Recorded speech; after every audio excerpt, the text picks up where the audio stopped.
In the early dawn of 300,000 BCE, the world was both wild and serene.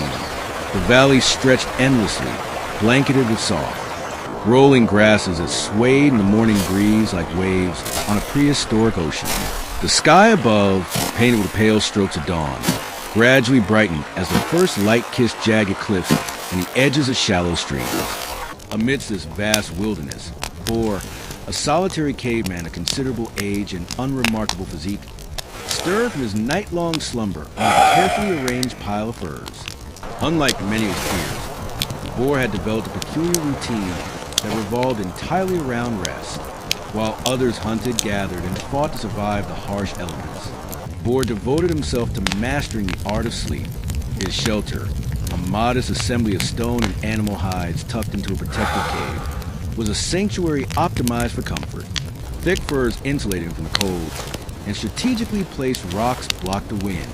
He had learned, through decades of trial and observation, the perfect angle for his sleeping posture and the optimal layers of leaves and moss beneath him to cradle his body.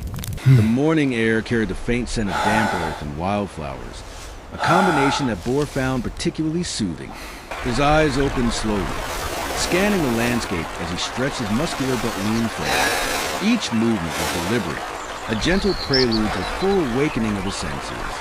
Birds began their morning song, distant from the valley floor, but crystal clear to Boar's attuned ears. Somewhere far away, a river murmured against its banks, adding a rhythmic counterpoint to the chorus of nature. Boar's life was quiet, almost painfully so, yet he embraced the tranquility with a depth that others could never comprehend. His neighbors, other members of nearby bands, considered him peculiar, even lazy, but Boar understood a truth that eluded them. Sleep was not merely a pause in life. It was a realm of exploration, a domain where the mind and body restored themselves fully, where dreams whispered secrets about survival, strategy, and sometimes visions of creatures and landscapes beyond imagination. As the first rays of sunlight filtered into his cave, illuminating the soft furs beneath him, Boar inhaled deeply, savoring the clean, crisp air, and allowed himself one final moment of stillness before beginning the routines that he deemed necessary to sustain his singular lifestyle. In this era, where every movement could mean the difference between life and death, Boar had chosen another path entirely, a path of deliberate, unmatched rest. Boar's morning ritual, which he performed with unwavering precision, began with the careful tending of the small fire that had survived the night. Though many of his contemporaries viewed fire primarily as a tool for cooking and protection, Boar saw it as a companion. The fire's warmth spread through the cave like a soft, comforting blanket, wrapping around his body and coaxing every muscle into relaxation. He had arranged stones in a semicircle around the embers to maximize heat distribution, a setup he had refined over years of experimentation. With each flicker of flame, Boar felt a deeper sense of contentment, a connection to the primal forces of nature that governed life in 300,000 BCE. While some cavemen would rush into the dangerous task of hunting for breakfast, Boar chose a slower, deliberate approach. He observed the movement of animals from the safety of his cave entrance, noting patterns in the way deer grazed or wolves prowled. These observations weren't born of survival urgency, but rather a curiosity intertwined with appreciation for leisure. After tending the fire, Boar would take a brief walk through the surrounding grasslands, his bare feet caressing the earth with a sensitivity unmatched by those preoccupied with survival tasks. The soil felt cool beneath his toes, and dew clung to the blades of grass, shimmering in the morning light. In these moments, Boar found an almost meditative state, a trance-like awareness of every leaf, stone, and insect in his immediate environment. He marveled at the subtle intricacies of nature, the way ants coordinated their movements, the sound of wind brushing against the hollow of a nearby rock, the delicate balance of shadows as the sun rose higher. Even before the world was fully awake, Boar's mind was alert yet tranquil. Unlike others, he never rushed. While hunting parties would argue about strategy or squabble over territory, Boar observed the ebb and flow of life as a spectator, a philosopher of the mundane. Yet, paradoxically, it was precisely his seemingly boring lifestyle that granted him extraordinary health and clarity of mind. Sleep, he believed, was a superpower, and those who disregarded it were merely existing. never truly experiencing the full spectrum of life sensations. His muscles, lean yet strong from occasional climbing and long walks, reflected the balance of movement and rest that defined his existence. Each day, he nurtured his body and mind, practicing patience as the world erupted around him with chaos, hunger, and survival instincts. Through this methodical approach, Bohr was not merely a caveman. He was a master of his environment in a way that few others could ever comprehend. By mid-morning, the valley had fully awakened. Birds darted between trees, insects buzzed in irregular patterns, and the distant calls of other cavemen echoed faintly through the mountains. Yet Bohr remained largely undisturbed, a figure of calm amidst the chaos. His meals were simple: roots, berries, and occasional fish caught from the shallow river, but he prepared them with care and an attention to ritual that made each bite nourishing beyond its nutritional content. He had learned the exact plants that would energize him without disturbing his sleep cycles, and had a profound understanding of which berries were safe and which could induce nausea. Such knowledge, though basic by modern standards, was a rare and valuable skill in his era. Bohr ate slowly, savoring each morsel, and when he was finished, he often spent hours in quiet contemplation. He would trace patterns in the mud, create small rock sculptures, or study animal tracks, interpreting their movements and intentions with the patience of someone who had time on his side. While other cavemen exerted their energy on hunting or aggressive displays, Bohr devoted his energy to observing, understanding, and conserving his strength. In this seemingly mundane lifestyle lay a sophistication that would have seemed alien to his peers. The valley itself became an extension of his mind. He noticed subtle shifts in wind direction, changes in animal behavior, and even the movement of clouds with meticulousness that mirrored a scholar studying the cosmos. Every action, though slow, was deliberate, each step measured to maximize comfort and minimize unnecessary exertion. And yet, the most extraordinary aspect of Bohr's life was not his knowledge, or even his physical health, but his mastery of sleep. Unlike other cavemen, whose rest was interrupted by the constant threat of predators or the discomfort of poorly constructed shelters, Bohr had created conditions for uninterrupted, profound sleep. He understood that true rest was not merely absence of activity, but a rich, active process in which the mind repaired, replayed, and sometimes even invented scenarios for problem-solving and exploration. Dreams were portals to other realms, lessons in survival, and, perhaps most importantly, a source of joy. And joy, Bohr knew, was essential to life, even in 300,000 BCE. By noon, the valley basked in the golden brilliance of the sun. Shadows shortened, and the warmth of the day penetrated the thick furs of Bohr's makeshift resting spots. He often used his time for what he called active meditation, lying partially awake, eyes half closed, sensing every sound, smell, and shift of air around him. To outsiders, this might have seemed like idleness, but to Bohr, it was an intense engagement with existence itself.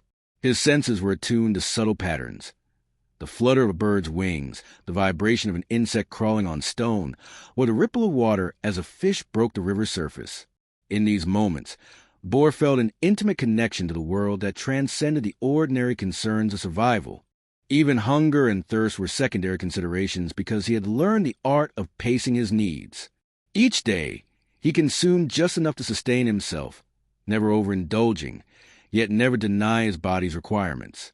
This equilibrium between indulgence and restraint allowed Bohr to enter sleep with a remarkable depth of satisfaction, ensuring that when night fell, he could experience the most restorative sleep known to his species.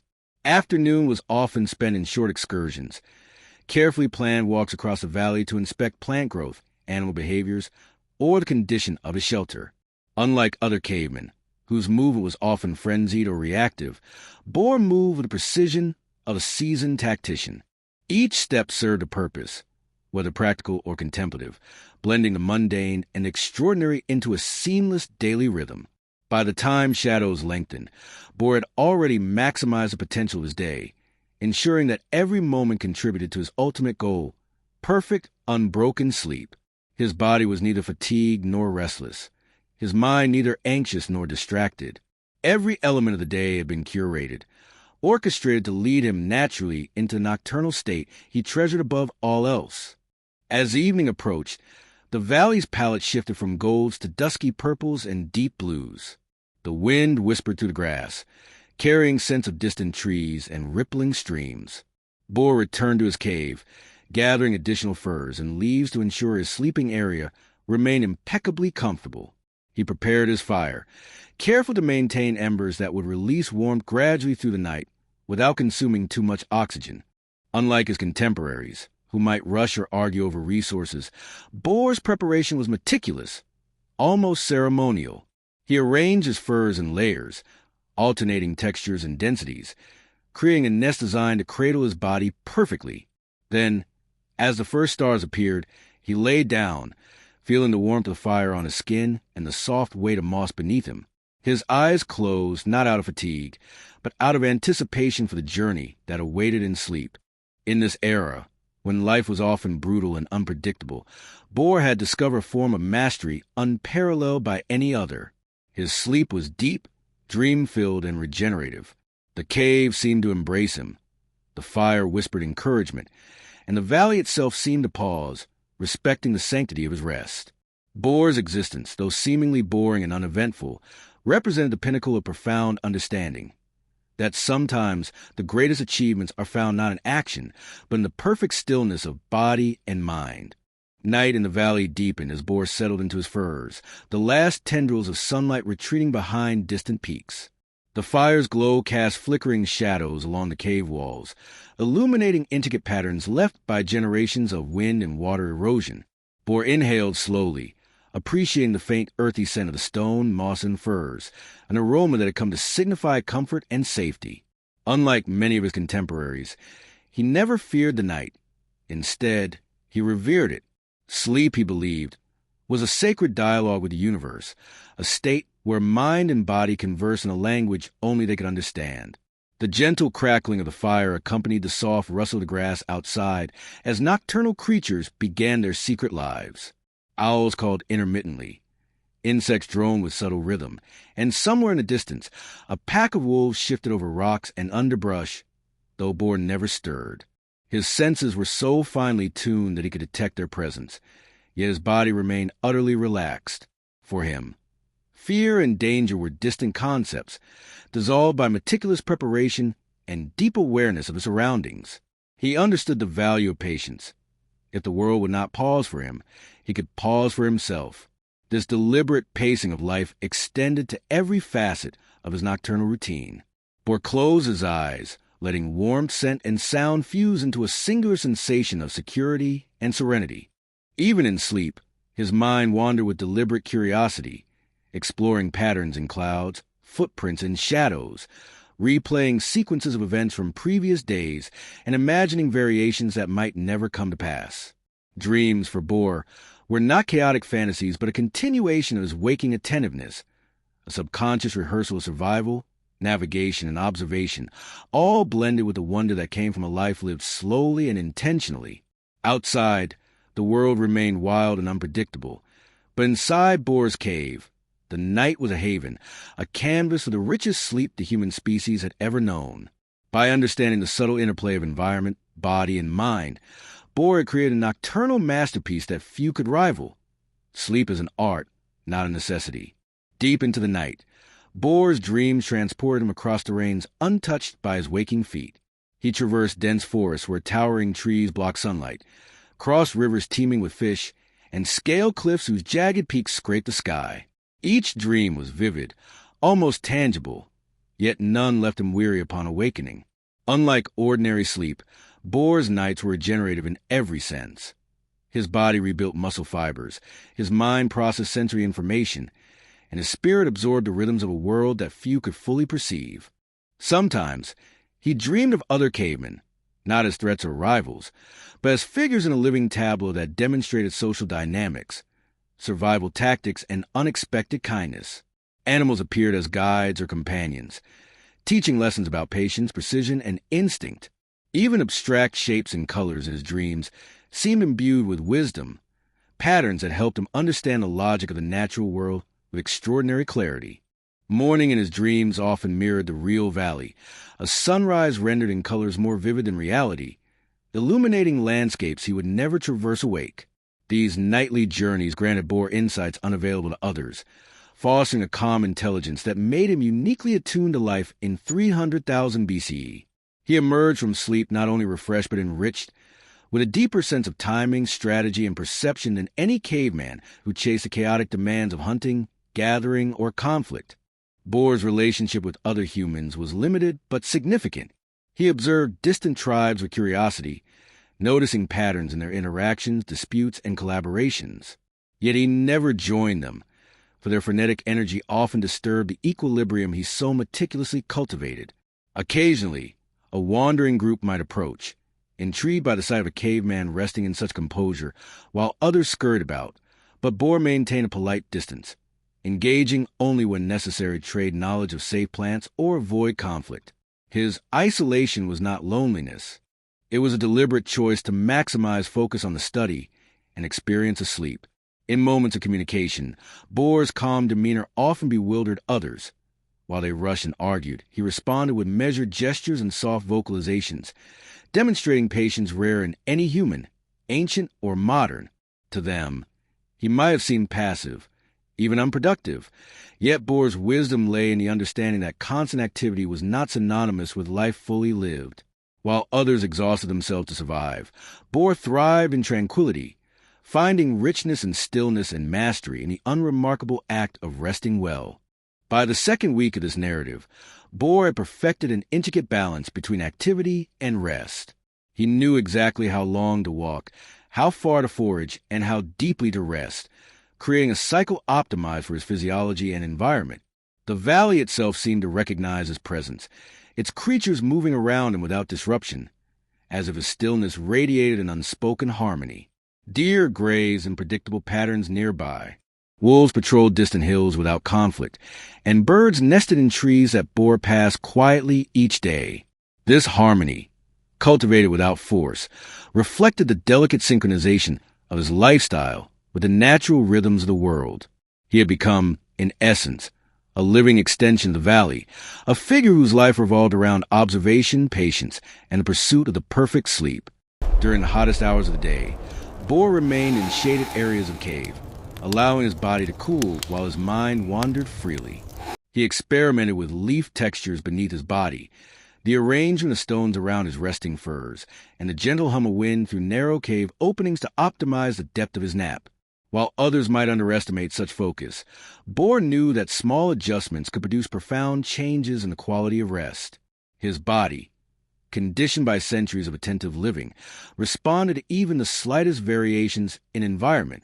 Over time, Bohr became almost a scientist of slumber, documenting internally the relationships between temperature, moisture, sound, and tactile comfort. These studies, though unrecorded in symbols or language, were embodied in the fluidity of his daily life, forming a rhythm that supported unparalleled nights of sleep. Evenings were the pinnacle of Bohr's mastery. As the sun descended, the valley transformed into a realm of muted colors and soft shadows. He would prepare his nest meticulously, layering furs and leaves with geometric precision, arranging stones to radiate heat evenly, and carefully tend the fire to maintain a gentle glow. In these moments, he felt a profound connection to generations past and future, understanding that sleep was not merely a personal experience, but part of the continuity of life itself. As he laid down, he reflected on the day, internalizing the subtle lessons of movement, observation, and patience. Night fell fully, and Bohr entered sleep with ease and anticipation. His dreams carried him over oceans that did not yet exist, through jungles of imagined creatures, and across valleys mirrored from his waking world. Each scenario reinforced survival skills, imagination, and mental resilience. When he awoke briefly, the world outside seemed unchanged, yet he felt enriched and prepared. In this way, Bohr's life was a symphony of cycles: wake, observe, nourish, rest, dream, and awaken, each phase contributing to an overall state of balance and mastery. Over months, Bohr's presence became legendary to nearby tribes, though few ever interacted with him directly. Tales emerged of a caveman who never appeared tired, who could foresee dangers without moving quickly, and whose mind was sharper than those who labored endlessly. In truth, it was not magical foresight, but the cumulative power of his profound sleep that endowed him with such capabilities. The uninterrupted nightly restoration allowed Boar to think clearly, perceive deeply, and act effectively when circumstances demanded, though most days required nothing more than stillness. As seasons changed, Boar adapted seamlessly, adjusting his shelter, furs, and fire to suit weather patterns and environmental shifts. Winter brought heavier furs and closer fires. Summer encouraged extended excursions and lighter coverings. Through it all, his commitment to optimal sleep never wavered. Predators, weather, and scarcity could not disturb the carefully cultivated sanctity of his rest. Boar had transcended ordinary survival. He had achieved a mastery over time, energy, and an environment that few humans, ancient or modern, could hope to match. In the final moment of this narrative, Boar lay once more among his furs, the fire reduced to glowing embers, stars scattered above like frozen sparks of distant suns. He closed his eyes, not with fear or urgency, but with serenity and acceptance. Sleep, his lifelong companion, would carry him through night after night, each dream a journey, each rest a rejuvenation. The valley whispered around him, its creatures continuing their cycles, unaware of the human who had perfected the art of sleep. Boar's life, seemingly ordinary and quiet, was extraordinary in its simplicity. He had discovered a truth forgotten by most, that sometimes the pinnacle of existence is not in ceaseless activity, conquest, or struggle, but in the gentle, deliberate mastery of one's own rest, a lesson that echoed silently across the ages, long before language, long before civilization, in the timeless stillness of a caveman named Boar.